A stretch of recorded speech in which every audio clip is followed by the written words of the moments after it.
I'm 78 years old, and I want to tell you something that took me 6 decades of gardening, studying, and watching the world get sicker to fully understand. The most powerful medicine on this planet has been growing in the cracks of sidewalks, along fence lines, and in the messy corners of gardens that people spend their weekends trying to destroy. We have been trained to see weeds as the enemy, pull them, spray them, poison them, and in doing so, we have been pulling out pharmacies, real ones that existed long before pharmaceutical companies, long before clinical trials, long before any of us were born. These plants didn't survive thousands of years because they were useless. They survived because every creature on Earth, except modern humans, recognized their value. Let me start with what people think they know. Most people have heard that some plants have medicinal properties. Maybe they've heard chamomile helps you sleep, or that aloe soothes a burn. That's the surface. That's the kindergarten version of plant medicine. What I want to take you into is something far deeper than that. The biochemical reality of what these 6 specific weeds do inside the human body, why they work, and why the things medicine couldn't fix for me personally became manageable the moment I stopped treating these plants as trash. And I use the word cured deliberately. Not managed, not suppressed, not masked with a drug that creates 3 other symptoms requiring 3 other drugs. Cured, meaning the underlying condition that was generating the symptoms was addressed at the root. That is an entirely different kind of medicine. It asks a different question. Not, what can we give you to stop this from hurting? But, why is this happening? And what does the body need to stop producing this outcome? Weeds, as it turns out, are extraordinarily good at answering the second question. The first plant is dandelion. And before you roll your eyes, I need you to understand that you have never truly understood dandelion, not yet. Most people know it as the yellow flower that ruins a lawn. Some people know you can make tea from it. But here's what almost nobody talks about. Dandelion is one of the most complete liver support plants that exists on this earth. The root specifically, dried and simmered, contains taraxacin and taraxacerin, bitter compounds that don't just stimulate bile production, but actually increase the liver's ability to filter and process toxins. Why does that matter? Because the liver is the organ responsible for metabolizing hormones, clearing inflammatory compounds, processing medications, and regulating cholesterol. When the liver is sluggish, everything downstream suffers. Fatigue, hormonal imbalance, skin problems, digestive issues. The liver is the root of more symptoms than most people ever connect to it. There's also something important happening with dandelion and blood sugar regulation that almost nobody talks about. The bitter compounds in dandelion root stimulate the vagus nerve through the gut lining, and vagal stimulation has a direct down-regulating effect on insulin resistance. Researchers have been studying this gut-brain metabolic connection for years, and dandelion is sitting right in the middle of it, not as a curiosity, but as a clinically relevant intervention for the metabolic dysfunction that underlies type 2 diabetes, obesity, and chronic fatigue. The plant was addressing this long before we had the language to describe the mechanism. And here's what most people miss. Dandelion root does something that very few plants do. It acts as a prebiotic. The inulin in dandelion root feeds specific strains of beneficial gut bacteria, particularly bifidobacterium, and the gut-liver axis, the direct communication line between your intestinal microbiome and your liver, is now one of the most studied relationships in modern medicine. When you support both simultaneously with a single plant, you are doing something that most pharmaceutical drugs cannot do without causing side effects in another system. Dandelion does this gently, progressively, without disruption. But it goes even deeper than that. The leaves of dandelion are one of the most potent natural diuretics known, but unlike pharmaceutical diuretics, they replenish the potassium they help your body excrete. Conventional diuretics strip potassium, creating a secondary problem. Dandelion leaves give it back. That's not a coincidence. That's a plant that has co-evolved with the human body over millennia. The second plant is plantain, not the banana, the broad-leafed ground weed that grows in almost every lawn in the temperate world. Plantago major. People walk on it every day without knowing what it is. And what it is one of the most effective wound healing, respiratory clearing, and inflammation modulating plants I have ever worked with. The active compounds, aucubin, actioside, and mucilage, work together in a way that cannot be fully explained by isolating any one of them. Aucubin is an iridoid glycoside that has demonstrated anti-inflammatory effects on par with some pharmaceutical anti-inflammatories in laboratory studies, but without the gastric lining damage. The mucilage coats and soothes inflamed mucous membranes in the throat, in the lungs, in the digestive tract. When I had a cough that lasted 3 months and 2 rounds of antibiotics did nothing, a strong plantain leaf infusion cleared it in 11 days. Not because it's magic, because it addressed the inflammation in the bronchial tissue that the antibiotics had no mechanism to touch. What makes plantain even more interesting is its action on the gut lining itself. The mucilage in plantain forms a protective film over irritated intestinal walls, which is precisely why it has been used for centuries in cases of leaky gut, what we now understand as intestinal hyperpermeability. When the gut lining is damaged, large protein molecules cross into the bloodstream, triggering immune responses that manifest as food sensitivities, skin conditions, joint pain, and even neurological symptoms. Plantain leaf, consumed regularly as a tea or eaten fresh, supports the structural integrity of the gut wall. It is not glamorous, it is not headline medicine, but it addresses a root cause of inflammatory conditions that a significant portion of the modern population is living with and is never had properly explained to them. The third plant is chickweed, Stellaria media, tiny, delicate, almost invisible, and relentlessly powerful for conditions that involve heat, itch, and inflammatory skin responses. Chickweed contains saponins, coumarins, and flavonoids that work specifically on the histamine pathways in skin tissue.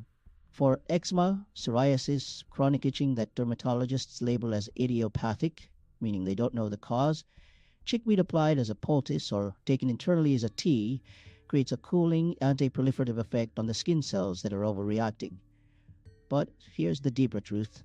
Chickweed also has a mild thyroid supporting action. The coumarins in chickweed have been studied for their influence on thyroid hormone conversion, specifically the conversion of T4 to the active T3 form. Skin problems that don't respond to topical treatment are very often thyroid related.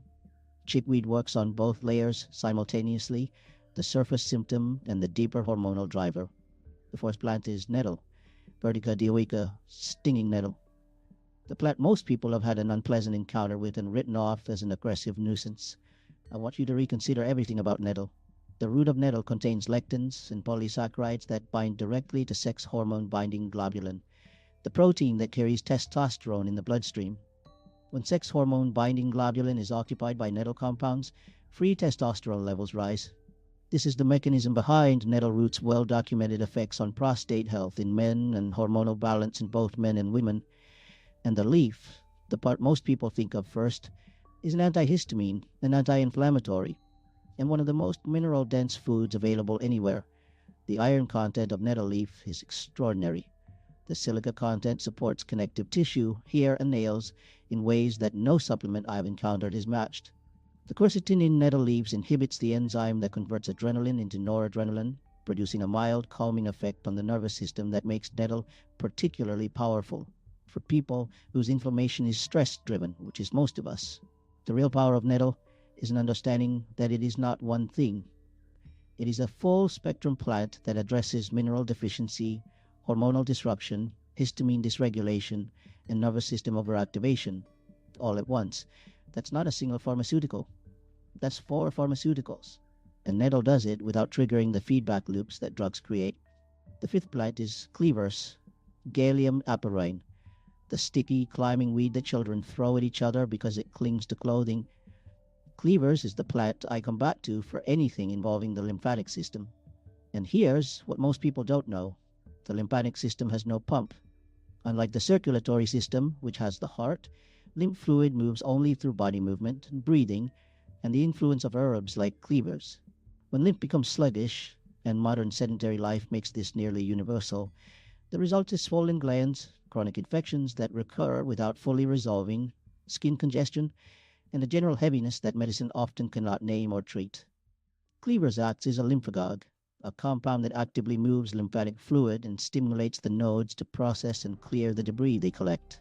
Taken as a cold infusion because heat destroys some of its active constituents, Cleavers begins working within days.